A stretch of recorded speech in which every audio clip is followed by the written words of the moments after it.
नमस्कार। ये हाथ 52 वर्षीय एक युवक का हाथ है। आपके कुछ प्रश्न हैं, उन प्रश्नों को लेंगे। कौन सी रेखा क्या कहती है, किन रेखाओं का क्या मतलब है, इस पे चर्चा करेंगे। उंगलियों को साथ में देखते हुए क्या स्थितियां बनती हैं हाथ में, कैसे हाथ को देखा जाता है, उस पर बात करते हैं। चलिए सबसे पहले बात करते हैं बुध की उंगली की। बुध की उंगली अगर देखी जाए छोटी है, इस पर से ये जल्दबाजी, हड़बड़ाहट इत्यादि चीज़ों को दिखाती है। एक चीज़ और यहाँ पर कहा जाएगा कि ये कहीं ना कहीं अगर कहें तो छोटी होना हड़बड़ाहट जल्दबाजी को दिखाती है। दूसरी चीज़ हाथ में अगर देखें बुध की उंगली पे,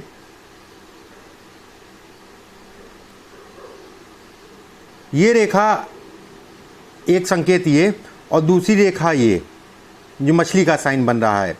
ऐसे में कहा जाएगा कि व्यक्ति जो है अपनी मेमोरी का भी ध्यान रखे। ऐसे लोगों की मेमोरी भी लॉस करती है, उम्र के साथ में मेमोरी भी कहीं ना कहीं ऐसे लोगों की लॉस करती है, एक बात। दूसरी बात ये भी कहा जाएगा कहीं ना कहीं व्यवसाय से संबंधित चीज़ों के लिए भी किसी के साथ पार्टनरशिप में काम करने से ऐसे लोगों को बचना चाहिए, और पार्टनरशिप का काम अच्छा नहीं कहलाता ऐसे लोगों के साथ। उंगली पतली है ऊपर से तो पार्टनर व्यवसाय कर सकते हैं, उसमें किसी प्रकार का कोई संदेह नहीं है।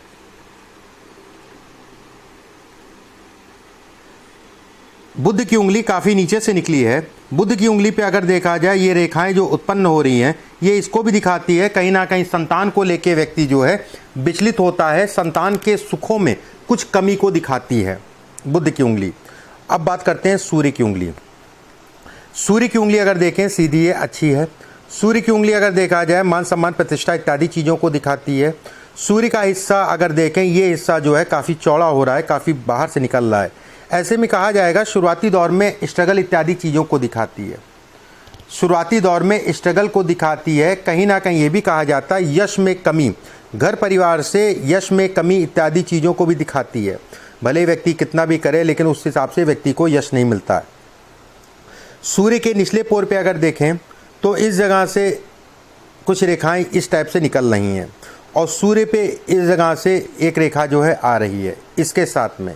ये रेखाओं का मतलब ये होता है ससुराल पक्ष या ससुराल से कहीं ना कहीं मतभेद या ससुराल के सुखों में कमी को ही दिखाती है।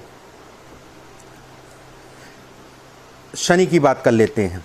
शनि का हिस्सा अगर देखा जाए अच्छा है। शनि का हिस्सा अगर ये देखा जाए तो ये कहा जाएगा कि काफ़ी चौड़ा है। शनि की रेखा देखी जाए तो ये रेखा काफ़ी गैप आ रहा है, धन के लिए अच्छा कहलाएगा। एक फिक्स इनकम ऐसे लोगों की होती रहती है, लेकिन जहाँ पर भी काम करते हैं कार्य क्षेत्र में कहीं ना कहीं ये कहा जाएगा कार्य क्षेत्र में अप एंड डाउन्स लगा रहता है। कभी भी व्यक्ति अपने काम को लेके संतुष्ट नहीं होता है। एक तथ्य ये भी है और एक तथ्य यहाँ से भी मैं बताऊँगा, ठीक है।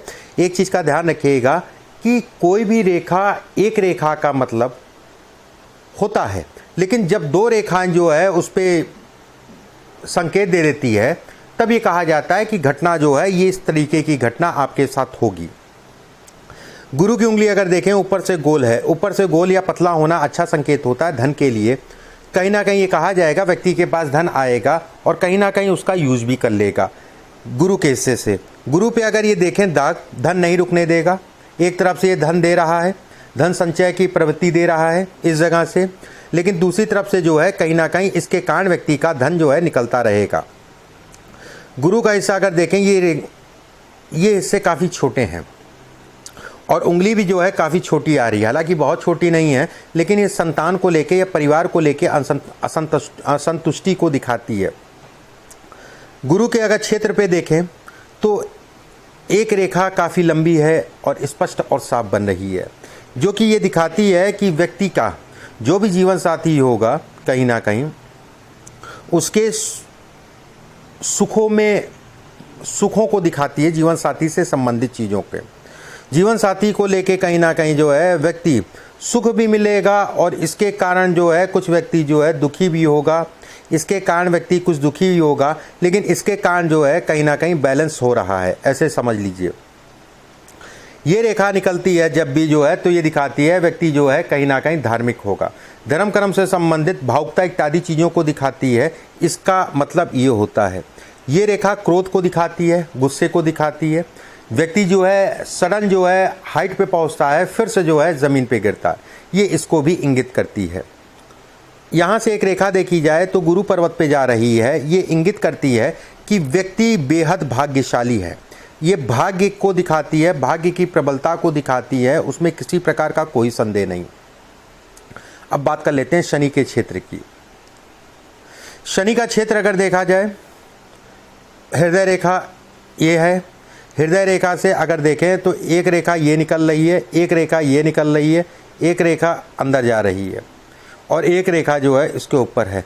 कर्ज से बच के चलिएगा, कर्ज नहीं तो पनौती बन जाएगा। जीवन में सब कुछ कर लीजिएगा, कर्ज बड़ा सोच समझ के लीजिएगा, एक बात। दूसरी बात ये भी कहा जाएगा कि व्यक्ति पेट का रोगी होगा, ठीक है, पेट का रोगी होगा। अपने पेट का विशेष ध्यान रखिए, खान पान का ध्यान रखिए। और दूसरा आपको ध्यान रखना है शुगर का, शुगर इसमें होगी, उसमें किसी प्रकार का कोई दो राय नहीं है। दो चीज़ों पे सावधानी बरत के चलिएगा। शनि के क्षेत्र पे अगर देखें, एक रेखा बिल्कुल स्पष्ट साफ है और शनि का क्षेत्र अगर कहा जाए सामान्य उठा है। ये कहीं ना कहीं जो है जीवन में एक फिक्स इनकम की तरफ ये बढ़ाता है। नौकरी से संबंधित चीज़ों के लिए अच्छा कहा गया है, सरकारी नौकरी इत्यादि चीज़ों के लिए अच्छा संकेत है। अब बात करते हैं सूर्य के क्षेत्र की। देखिए सूर्य के क्षेत्र पे ये क्रॉस होना अच्छा नहीं है। धन को थोड़ा सा धन देख दाख के लगाइएगा। ये रेखा अगर कहा जाए ये अच्छी कहलाएगी, सरकारी तंत्र से लाभ देती है, सरकारी नौकरी का योग बनाती है। ये रेखा अगर कहा जाए ये अच्छी कहलाएगी, धन इत्यादि चीज़ों में प्रबलतम योग बनाती है धन के लिए। सूर्य का क्षेत्र भी अगर कहा जाए सामान्यता अच्छा उठा हुआ है। क्रोध को बढ़ाएगी, घर परिवार के सुखों में कमी करेगी, ठीक है, घर परिवार के सुखों में कमी करेगी। गले से संबंधित समस्याओं को भी ये कहीं ना कहीं इंगित करती है। दूसरी चीज़ अगर कहा जाए तो व्यवसाय से संबंधित आपका प्रश्न है, अभी उस पर बात करेंगे। देखिए बुध एक ऐसा ग्रह है जो व्यवसाय इत्यादि चीज़ों को दिखाता है। उसके साथ कुछ पॉइंट और होते हैं, कुछ रेखाएं, कुछ बिंदु और होते हैं। अगर इनके हाथ में देखा जाए तो बुध पे ये रेखा, ये रेखा, ये रेखा, ये रेखा, ये रेखा बनना अच्छा संकेत है व्यवसाय इत्यादि चीज़ों के लिए, एक बात। दूसरी बात अगर देखा जाए एक रेखा ये जा रही है, अभी पूरी तरीके से स्पष्ट साफ नहीं हुई है। जिस दिन रेखा ये मिल जाएगी कहीं ना कहीं जो है व्यवसाय से संबंधित चीज़ों में तरक्की देगी। व्यवसाय जो है व्यक्ति कर सकता है लेकिन अभी होल्ड है, अभी समय लगेगा। इस रेखा का मतलब ये होता है कि व्यक्ति जो है घर से दूर जाएगा और कहीं ना कहीं जो है घर से दूर जाके बसेगा। जहाँ पर भी उसका पैतृक निवास होगा उस जगह को वो कम उम्र में छोड़ देगा और दूसरी जगह पे बसेगा जाके। इसके बाद अब बात कर लेते हैं आपके अंगूठे की। देखिए अंगूठा अगर देखा जाए ये हिस्सा निकला हुआ है, एक मन में भ्रम को दिखाता है। मन में ऐसे लोगों के मन में भ्रम रहता है, थोड़ा सा निर्णय लेने की क्षमता में कमी को दिखाता है, नर्वस सिस्टम को ये हाई करता है। ऐसे लोगों को योगा जरूर करना चाहिए, नर्वस सिस्टम अपने ऊपर हावी नहीं होने देना चाहिए। अंगूठे की स्थिति देख ली जाए, अंगूठा लंबा है, अच्छा संकेत है। अंगूठा ऊपर से पतला है, बेहद अच्छा संकेत है धन के लिए। अंगूठे पे अगर देखा जाए जौ का साइन, ऐसे में कहा जाएगा व्यक्ति जो है अपने भाग्य के दम पे धन कमाएगा, एक बात। दूसरा चीज़ ये कहा जाएगा कि जौ का साइन देखते हुए और अंगूठा पतला देखते हुए व्यक्ति के अंदर मैनेजमेंट करने की क्षमता है। व्यक्ति मैनेजमेंट कर सकता है अपने कामों के प्रति। ऐसे लोग अगर कहा जाए इस जगह पे भी ये संकेत है कि कहीं ना कहीं कर्ज इत्यादि चीज़ों से आदमी को बच के चलना चाहिए। कर्ज से संबंधित चीज़ें बहुत देख दाख के चलना है। कर्ज किसी प्रकार का लेना नहीं है और किसी प्रकार का देना नहीं है। जीवन रेखा की अगर बात कर लेते हैं, जीवन रेखा जो है स्पष्ट है, साफ है। जीवन रेखा गहरी हो रही है तो व्यक्ति ने बेहद संघर्ष किया होगा जीवन में, अच्छा संघर्ष किया होगा जीवन में। इस हाथ में अगर कहा जाए आपके महाराज अभी व्यवसाय से संबंधित कोई योग नहीं है। व्यवसाय कहा जाए तो पिछले 6-7 महीने से अगर कहें तो व्यवसाय के लिए बेहद दिमाग उखड़ रहा होगा कहीं ना कहीं। दूसरी चीज़ अगर कहा जाए, जैसे इसमें दिखाई दे रहा है सरकारी नौकरी आप करते होंगे, सरकारी नौकरी या नौकरी से संबंधित चीज़ों में भी कहीं ना कहीं व्यक्ति जो है जहाँ पर भी काम कर रहा होगा वहाँ पर बड़ा दुखी होगा। षड्यंत्र होगा, ये इसको भी दिखाता है, षड्यंत्र इत्यादि चीज़ों को दिखाता है। कहीं ना कहीं जो है ये कहा जाएगा कि व्यक्ति जो है अपने कामों को लेके लोगों से बड़ा नाराज़ रहेगा, ये इसको इंगित करता है। मैं बिल्कुल ऐसा नहीं कहूँगा कि रेखाओं के माध्यम से कि समय खराब चल रहा है, लेकिन भाग्य रेखा अगर देखी जाए तो यहाँ पर आके टूट गई। राहु क्षेत्र पे अगर देखा जाए एक रेखा कट रही है, ठीक है, ये कहीं ना कहीं राहु की दिक्कत परेशानियाँ को दिखाता है, राहु से संबंधित समस्याओं इत्यादि चीज़ों को दिखाता है। मस्तिष्क रेखा अगर देखी जाए ऊपर से जाके दो फाड़ में हो रही, लेकिन अभी टूट रही है। ऐसे में भी ये कहा जाएगा कि व्यक्ति दो तरफ से धन जो है धन कमाएगा, दो तरफ से। लेकिन यहाँ से टूटने का मतलब अभी व्यवसाय करना उचित नहीं कहलाएगा, अभी आपको होल्ड या धैर्य रखना पड़ेगा। हृदय रेखा अगर देखी जाए तो अच्छी है, बेहद अच्छी है, राजयोग के समान है, शनि पर्वत के नीचे उतर रही है। इस जगह पे कुछ क्रॉस के निशान हैं, ये क्रॉस का निशान, ये क्रॉस का निशान, ये क्रॉस का निशान।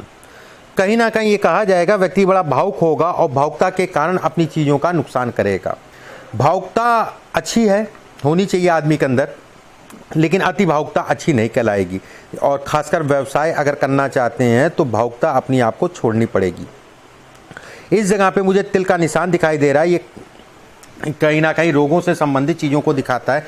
खासकर जो है इसकी मियाद जो होगी साल 2022 जुलाई से लेके साल 2023 आपको जो है 23 और 24 संभल के चलना है। उस पीरियड में शुगर बढ़े अगर होगी तो बढ़ जाएगी, नहीं तो शुगर जो है आपके लिए बिल्कुल तैयार बैठी है, शुगर आने वाली है। शुगर जो है अगर है तो बढ़ेगी, अगर नहीं है तो ये कहा जाएगा बिल्कुल तैयार है, शुगर आपको पकड़ने वाली है। थोड़ा सा ध्यान रखिएगा। कुछ हाथ में कुछ उंगलियों पे अगर देखा जाए कुछ निशान बन रहे हैं काले काले से। ये निशान अगर कहा जाए धब्बे हैं, ये कहीं ना कहीं राहु और शनि की पीड़ा को दिखाते हैं। ये भी कहा जाएगा ये सुखों में कमी को दिखाते हैं। ये भी कहा जाएगा धन से संबंधित चीज़ों में कहीं ना कहीं नुकसान को भी दिखाते हैं, ठीक है। लेकिन तब नुकसान होगा, एक चीज़ समझ लीजिए, सूर्य बली है, सूर्य आपका बेहद बली है। भाग्य रेखा अगर कहा जाए स्पष्ट है, साफ है, टूट भले ही रही है लेकिन स्पष्ट है, साफ है। ये कहीं ना कहीं ये दोनों चीज़ें अगर कहा जाए ये कहीं ना कहीं जो है इसकी पीड़ा को कम जरूर कर रही है, लेकिन बड़ा धैर्य से आपको चलना पड़ेगा, बड़ा सोच समझ के आपको चलना पड़ेगा। संतान से संबंधित पीड़ाओं को भी दिखाती है, चाहे उसका स्वास्थ्य में दिक्कत है या उससे कुछ आपस में दिक्कत आए, ये उसको भी इंगित करती है, या किसी प्रकार की उसके द्वारा सुखों में कमी मिले। अब बात कर लेते हैं आपके प्रश्नों की। देखिए, पहला प्रश्न आपने पूछा है कि नौकरी छोड़ के मैं LLB या वकालत करना चाहता हूँ। देखिए, एक चीज़ समझ लीजिए, नौकरी छोड़ने का विकल्प इसमें अभी बहरहाल अच्छा नहीं कहलाएगा। वकालत और बिजनेस से संबंधित चीज़ें आपने कही हैं, ये अभी अच्छा नहीं कहलाएगा। अभी आप जो है लगभग इस दरमियान में चल रहे हैं, अभी आपको धैर्य रखना चाहिए। मैं बिल्कुल नहीं कहूँगा कि समय खराब है, लेकिन मैं ये ज़रूर कहूँगा कि व्यवसाय से संबंधित चीज़ों में अगर अभी करते हैं तो धैर्य रखिएगा। शुरुआती दौर में हो सकता चले फिर दबे, लेकिन 2024 में आप करते हैं तो बेहद अच्छा कहलाएगा। मैं व्यवसाय के मद में अगर कहूँ तो 2024 से हूँ, फिर भी अगर आप कहते हैं कि नहीं मुझे व्यवसाय ही करना है, तो मैं ये ज़रूर कहूँगा कि नौकरी मत छोड़िए। अभी नौकरी मत छोड़िए। नौकरी छोड़ने का मतलब अभी अच्छा नहीं दिखाई दे रहा है। आप नौकरी के साथ में व्यवसाय से संबंधित चीज़ों में अगर कर सकते हैं तो उस दिशा में बढ़िए, वो आपके लिए बेहतर कहलाएगा। दूसरा आपने प्रश्न लिखा है कि LLB से संबंधित जो है अभी कोई ऐसी दिक्कत नहीं है, क्या ठीक रहेगा? व्यवसाय ज़्यादा ठीक है आपके लिए। और ख़ासकर व्यवसाय की भी अगर बात करें तो खाने पीने का काम कर सकते हैं, किसी भी प्रकार का कंसल्टेंसी से संबंधित काम कर सकते हैं। खाने पीने से संबंधित काम, कंसल्टेंसी से काम, हार्डवेयर से संबंधित काम, हार्डवेयर, और कोई एंटीक आइटम से संबंधित काम आपके लिए अच्छा कहलाएगा। इसके बाद आपने प्रश्न लिखा है कि नौकरी छोड़ने पे मुझे जो है आवास छोड़ना पड़ेगा और मकान बना पाऊंगा। बिल्कुल इसमें मकान के योग हैं, 100% इसमें मकान बनेगा, उसमें किसी प्रकार का कोई संदेह नहीं है। और खासकर उस मकान बनने का जो समय होगा, वो समय अगर देखा जाए तो 2025 और 26 मेनली समय, जिसे कहते हैं कि इस पीरियड में आपका मकान बनेगा और एक अच्छा मकान बनेगा, जिसे कहते हैं बढ़िया मकान, इच्छाओं की पूर्ति का मकान 2025 और 26 में। हालांकि मकान के लिए अगर साधारण शब्दों में कहूं तो 2022 जुलाई के बाद से 2023 पूरा पड़ा है। इस पीरियड में भी बना सकते हैं, इस पीरियड में भी बनता हुआ दिखाई दे रहा है। इसके बाद आपने पूछा है कि मैं पैतृक मकान में चला जाऊंगा। पैतृक मकान से संबंधित चीज़ें अभी कम दिखाई दे रही हैं, मतलब पैतृक घर में जाना कम दिखाई दे रहा है। चंडीगढ़ में काम करता हूं, कृपया पैतृक अंबाला में है।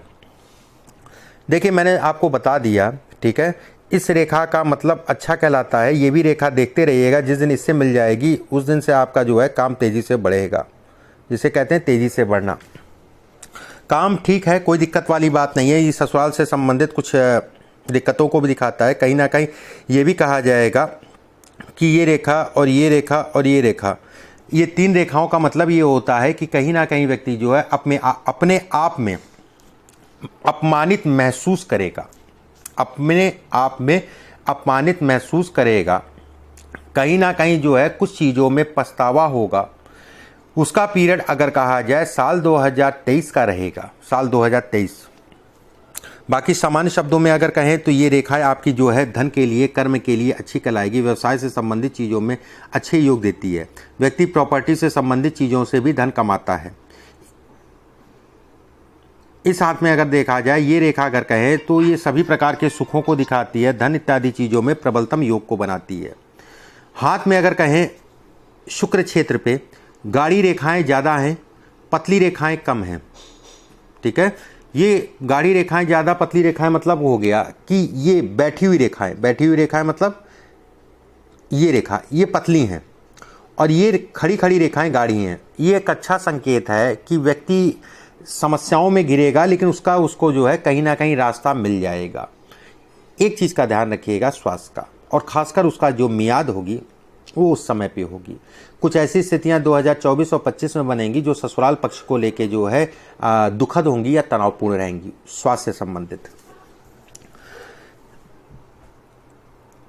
चलिए अभी के लिए बस इतना ही। नमस्कार।